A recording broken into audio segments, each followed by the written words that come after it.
మహాబీర విత్తనాల పానీయం.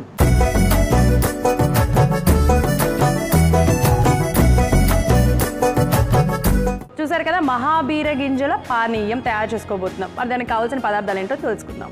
నానబెట్టుకున్న మహాబీర విత్తనాలు, మిరియాల పొడి. కావాల్సిన పదార్థాలు చూసేసాం కదా, ఇప్పుడు ఎలా తయారు చేయాలి ఏంటో కూడా చూద్దాం. సో మహాబీర విత్తనాలు అంటే కూడా చాలా మందికి ఐడియా ఉండొచ్చు లేదో. చూసారా, ఇవి సబ్జా గింజలు లాగానే ఉంటాయి. సో యాక్చువల్గా సబ్జా సీడ్స్ లాగానే ఉన్నాయి, ఇంకొంచెం పెద్దగా ఫ్లాట్ గా ఉన్నాయి. అంటే వాటిని ఇట్లా గట్టిగా కొడితేనో ఎట్లా ఉంటుంది అట్లా ఉన్నాయి అన్నమాట మహాబీర గింజలు. సో వీటిని మనం 1 స్పూన్ తీసుకొని రాత్రంతా నానబెట్టాలన్నమాట. మనం 1 స్పూన్ తీసుకుంటేనే ఆల్మోస్ట్ అది 2 to 3 స్పూన్స్ నానినాక మనకు అంత క్వాంటిటీ ఇంక్రీజ్ అవుతుంది అనమాట.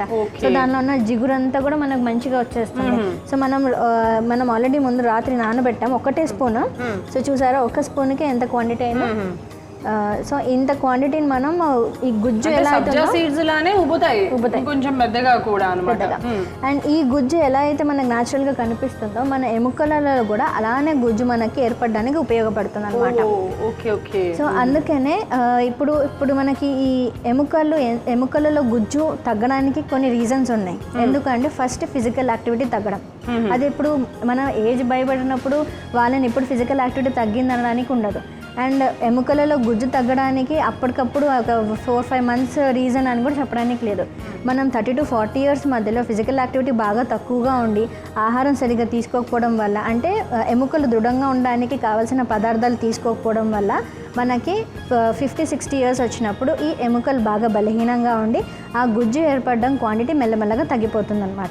సో అప్పుడు ఏమవుతుందంటే ఎముకలు ఒకదానికొకటి బాగా గట్టిగా అయిపోయి వాళ్ళకి దానివల్ల మళ్ళీ ఎముకలు విరిగిపోవడము, బ్రిటిల్నెస్ రావడము, ఆస్టియోపోరోసిస్, గుల్లబారడం ఇలాంటివన్నీ జరుగుతాయి. ఇవి కొన్ని రీజన్స్.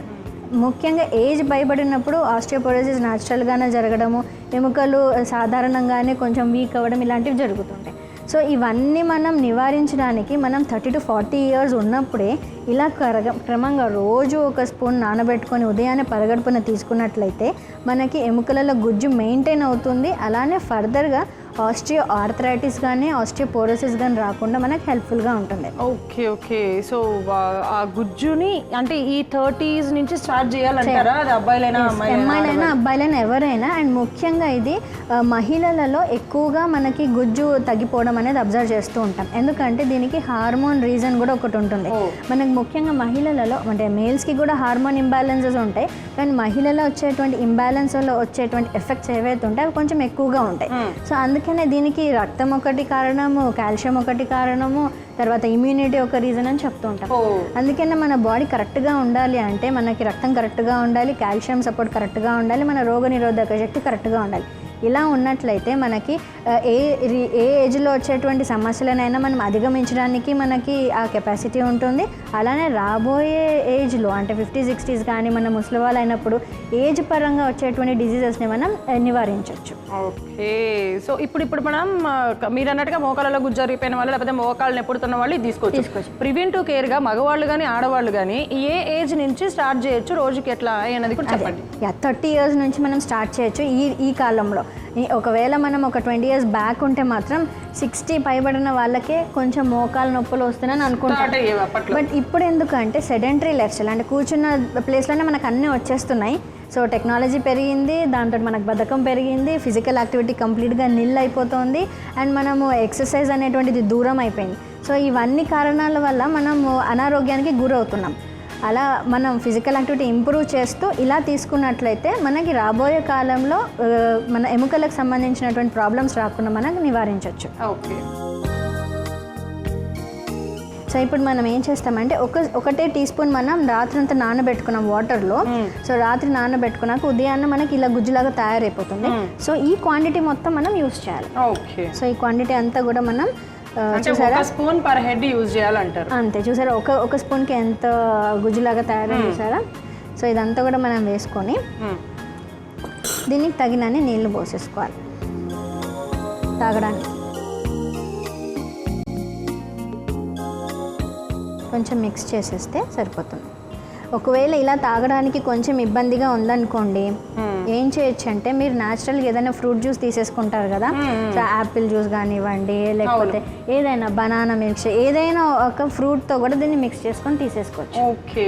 సో అంటే ఇప్పుడు ఇది మామూలుగా అయితే సబ్జా గింజలు కానీ వాటిలో కానీ ఫైబర్ ఉంటుందంట, దీనిలో కూడా ఉంటుంది, అధికంగా ఉంటుందా? ఎప్పుడైతే మనం ఇది చూసారా, ఈ గింజలు ఇలా ఉబ్బుతాయి చూసారా, ఈ గింజలు ఉబ్బడం ఈ ప్రాపర్టీ ఏదైతే ఉంటుందో అది ఇండికేట్ చేస్తుంది ఏంటంటే దీనిలో నీటి శాతం ఎక్కువగా ఉంటుంది, అలానే ఫైబర్ కంటెంట్ కూడా ఎక్కువగా ఉంటుంది. ఇది మనకి కాన్స్టిపేషన్ ని కూడా రిలీవ్ చేస్తుంది. అలా సో దీనిలో మనం ఇప్పుడు ఏం చేద్దామంటే ఇది మనకు కొంచెం జీర్ణాశయ శక్తి పైన కూడా దీని యొక్క ప్రభావం ఉంటుంది. ఆయుర్వేద శాస్త్రంలో దీనికి ముఖ్యంగా వాత శామకంగా పనిచేస్తుందని చెప్పారు. అంటే వాతం వల్ల వచ్చేటువంటి డిజార్డర్స్ ఏవైతే నరాల బలహీనత, తర్వాత ఎముకలకు సంబంధించిన వ్యాధులు ఉంటాయో వాటిపైన దీని యొక్క ప్రభావం అధికంగా ఉంటుంది.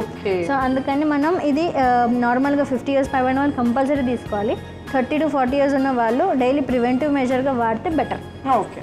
అలా సో దీనిలో మనం ఒక 1/2 స్పూన్ మిరియాల పొడి వేసుకొని తీసేసుకోవాలి. సో ప్రివెంటివ్ మెజర్గా లేకపోతే అలా వాడాలి అని అనుకున్న వాళ్ళు ఎంత తీసుకోవచ్చు రోజు? సో ఇంత కప్పు తీసుకుంటే సరిపోతుందా? ఇంకా బాగా అంటే డిజీజ్డ్గా ఉన్నారు అంటే ఆస్టియోపోరోసిస్ కానీ ఆర్థరైటిస్ తీవ్ర స్థాయిలో ఉందంటే మాత్రం రోజుకు 2 పూటలు కూడా తీసేసుకోవచ్చు. అలా కంటిన్యూస్గా అట్లీస్ట్ ఒక 40 days మెయింటైన్ చేయాలి.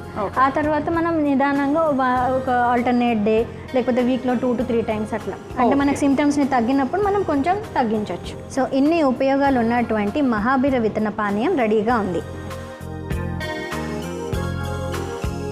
చూసారు కదా, మహాబీర విత్తన పానీయం అయితే రెడీ అయిపోయింది. పెద్ద టైం ఏం తీసుకోదు, అట్లా కలుపుకొని ఇలా ఇమ్మీడియట్గా తీసుకుంటే ఫ్యూచరిస్టిక్ అనమాట. మన ఫ్యూచర్లో ఎంత మనీ సంపాదించాలి, ఎంత దాచుకోవాలి, ఎంత ఇల్లు కట్టుకోవాలి అని ఆలోచిస్తాం, కానీ ఫస్ట్ మనం ఆరోగ్యంగా ఉంటేనే ఏ పనైనా చేయగలం అనేది మాత్రం ఆలోచించండి.